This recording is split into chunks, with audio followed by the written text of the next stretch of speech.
On April 2nd, 2025, the president stood in the Rose Garden and held up a poster board. It listed tariff rates for nearly every country on Earth. He called what he was doing liberation. Liberation from decades of unfair trade. Liberation for the American worker. 1 year later, 189,000 blue-collar jobs are gone. The average household paid $1,700 more for the same goods, and the Supreme Court ruled that a significant portion of the entire tariff structure was built on a legal foundation that couldn't hold. This is not a story about trade policy. This is a story about a promise made to workers, and what happened when the bill arrived. By the end of this, you'll understand exactly how Liberation Day was supposed to work, who it was designed to help, what mechanism was supposed to deliver the jobs, and why the ledger for ordinary American workers came out in the red, not in theory, in dollars, in jobs, in a grocery receipt. You'll also understand something almost no one is saying out loud right now. The hardest stretch of this experiment for American purchasing power hasn't arrived yet.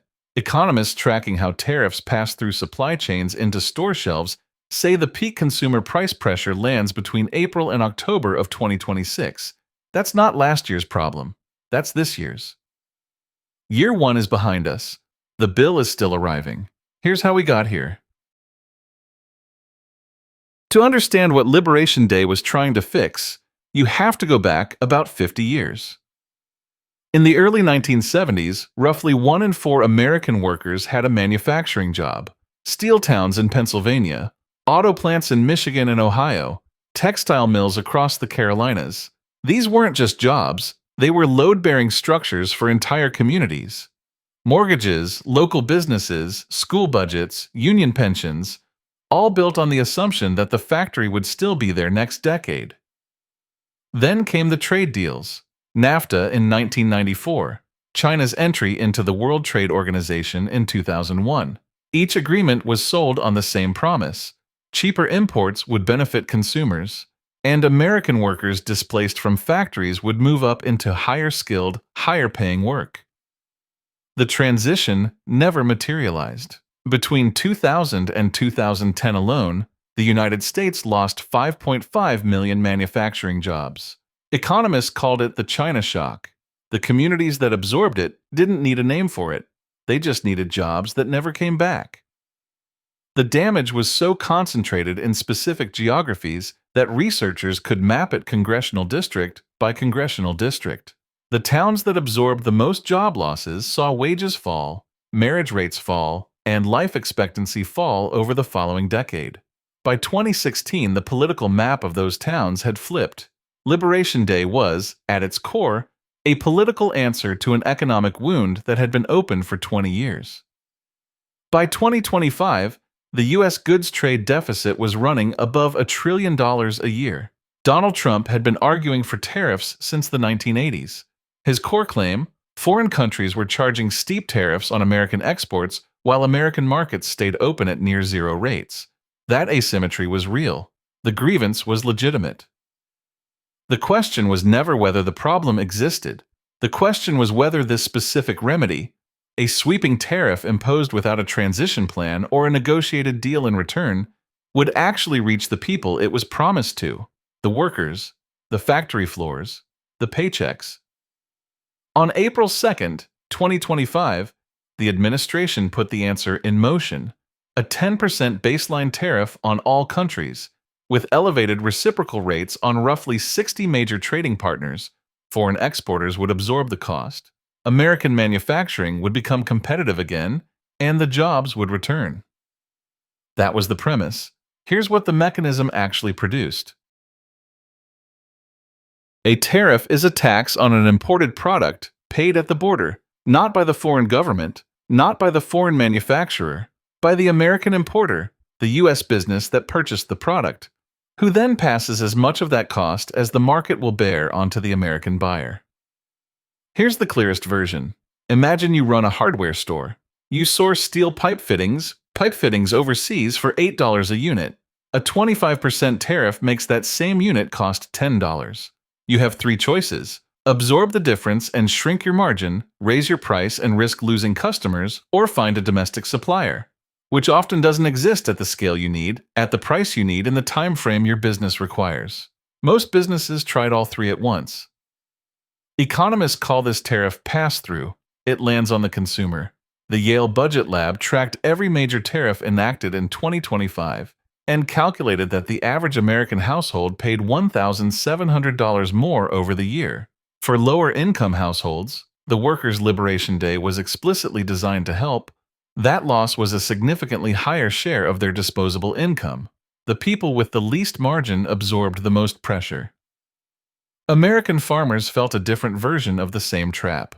Liberation Day tariffs raised their input costs, machinery, fertilizer, agricultural chemicals, while retaliatory tariffs from trading partners closed off export markets. The agricultural trade deficit grew 10.8%. Farmers were paying more to produce and selling less abroad, caught in both ends of the same squeeze at once. The reshoring promise needed one thing tariffs alone couldn't provide: certainty. You don't commit to a 10-year capital investment for a tariff that might be reversed next quarter. In year one of Liberation Day, tariff policy changed more than 50 times. Suspensions, exemptions, reversals, country carve-outs. CFO confidence collapsed from 37% to 5% in a single month after Liberation Day. Hiring froze. Total new jobs created across all of 2025, 181,000. The year before, 1.46 million. That's not a slowdown, that's a near stop. Here's where the structure broke in a direction nobody fully anticipated. In February 2026, the Supreme Court ruled that the legal vehicle used to impose Liberation Day tariffs, a statute called the International Emergency Economic Powers Act, could not legally serve as the basis for a broad, sustained tariff program. The court ordered the potential refund of over $130 billion in collected duties. Run the math. The government collected $151 billion in tariff revenue in 2025. It now faces a $166 billion refund obligation. Net result, negative $15 billion. A program designed to collect revenue from foreign trade wound up costing more than it made. The more immediate crack was in the jobs data. Manufacturing lost up to 108,000 positions after Liberation Day. Transportation and warehousing, another 123,700. Total blue-collar losses topped 189,000. The Center for American Progress called that the equivalent of permanently shutting down 2,800 average-sized American manufacturing plants. The White House pointed to wage growth. Construction wages, up nearly $3,000 year over year. Manufacturing, up $1,800. Those numbers are real. But here's what they don't account for. Prices rose faster than wages. CSIS projected price levels rising 9.5% against wage gains of 8.6%. When prices outrun paychecks, real purchasing power falls. Even when the number on your stub goes up, the raise was real. The raise wasn't enough. And for the 189,000 workers who lost their jobs entirely, no wage statistic applies. If this is the kind of story you want more of, subscribe. New videos every week. The ledger stays open. Here's what this looks like outside of a spreadsheet. Say you work the assembly line at a mid-sized auto parts plant in Ohio. You make around $47,000 a year. In the spring of 2025, your plant announced a temporary production halt. The steel inputs your facility depends on got more expensive almost immediately after Liberation Day, and management decided to wait to see how long the tariff structure held before locking in a new supplier contract at the new price. You took 8 weeks of reduced hours. That cost you roughly $7,200 in take-home pay. During those same 8 weeks, your grocery bill went up. Food prices rose 2.9% year over year. For a family of 4 spending $900 a month on food, that's an extra $312 for the year. The parts for your truck cost more. The hardware you'd been putting off cost more. Each increase was modest enough on its own that it didn't make the news. It just made every month slightly harder than the one before.